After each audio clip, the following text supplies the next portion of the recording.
Hi எல்லாருக்கும் வணக்கம். So நீங்கள் இப்போ பார்த்துட்ருக்கிறது பார்த்தீங்கன்னா பொங்கல் விலாக்.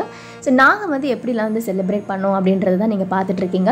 ஸோ பொங்கல் அன்றைக்கி பார்த்தீங்கன்னா காலையில் ஒரு 3 மணிக்காக எழுந்து நான் கோலம் போட ஆரம்பித்தேன். ஸோ ஒரு 1 ஹவரில் முடிஞ்சிடுச்சு. அதுக்கப்புறமா வந்து வீடு ஃபுல்லாக சுத்தம் பண்ணுறது நம்ம மோஸ்ட்லி ஒரு 90% வந்து முன்னாடியே நம்ம எல்லாம் முடிச்சிருப்போம் இல்லையா. திருப்பி அகைன் மார்னிங் எல்லாம் க்ளீன் பண்ணிவிட்டு மஞ்சள் குங்குமம் வைக்கிறது அந்த மாதிரி விஷயங்கள் எல்லாமே காலையில் எழுந்து நான் முடித்தேன். பூஜை ரூம் அந்த வேலையெல்லாம் பார்த்திங்கன்னா அதெல்லாம் வந்து 2 நாள் 3 நாள் முன்னாடியே வந்து நம்ம முடிச்சு வச்சுருப்போம். எல்லார் வீட்டும் நடக்கிறது தான். ஸோ பொங்கல் வந்ததான் பார்த்திங்கன்னா வீடு வந்து நல்லா சுத்தமாக அழகாக இருக்கும். அதாவது பெண்டு நிமிர் நம்ம வீட்டில் இருக்க லேடிஸ்க்கு பார்த்திங்கன்னா மேலேயும் வந்து கோலம் போட ஆரம்பிச்சிட்டேன்.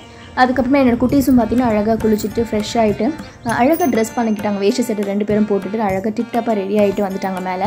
நான் கோலம் போட்டு முடிச்ச உடனே நம்ம பொங்கல் செய்ய ஸ்டார்ட் பண்ணிடலாம் சொல்லிட்டு கரெக்டாக நான் ஸ்டார்ட் பண்ணிட்டேன். அதுவும் இந்த வாட்டி என்ன ஒரு ஸ்பெஷல் அப்படின்னா பானையில் வந்து வச்சேன். ஸோ அதுதான் வந்து ரொம்ப ஒரு ஸ்பெஷல். எனக்கு ரொம்ப பிடிச்சிருந்தது. அந்த பானை கூட பார்க்கலாம் வாங்கலாம் அப்படின்னு நான் வந்து யோசனை பண்ணிகிட்டே இருந்தேன். டக்குன்னு பார்த்தீங்கன்னா என்னோட கல்யாணத்தில் வந்து கொடுத்த பானை ஒன்று கரெக்டாக சின்ன குட்டியாக நாங்கள் செய்கிற அந்த குவான்டிட்டிக்கு ஏற்ற மாதிரி அந்த பானை இருந்தது. ஸோ ரொம்ப நல்லா இருந்தது. அதை எடுத்து அதெல்லாம் வாஷ் பண்ணி எடுத்து வச்சு ஸோ அடுப்பும் இருந்தது. ஸோ அதில் இந்த வாட்டி நம்ம அழகாக பண்ணலாம் அப்படின்னு சொல்லிட்டு நாங்கள் இன்றைக்கி மேலே திருப்திகரமாக வந்து இந்த மாதிரி அடுப்பு வச்சு பானை யூஸ் பண்ணி இப்படி நல்லபடியாக வந்து பொங்கல் வைக்க ஸ்டார்ட் பண்ணிட்டேன்.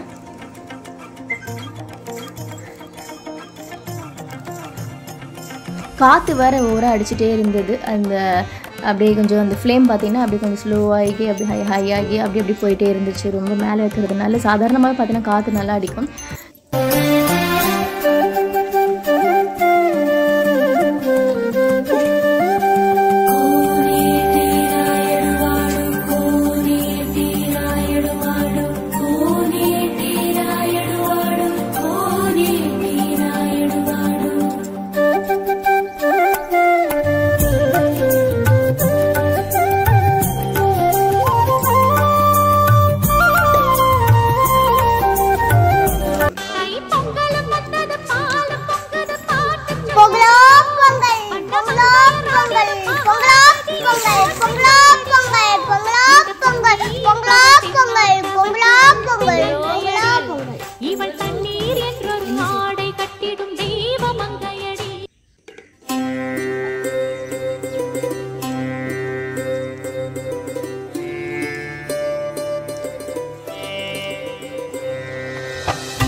பொங்கல் வச்சு இறக்கிட்டு சாமிக்கு படைக்கிறதுக்காக நான் எல்லாமே ரெடி பண்ணிகிட்டு இருந்தேன்.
இருங்க.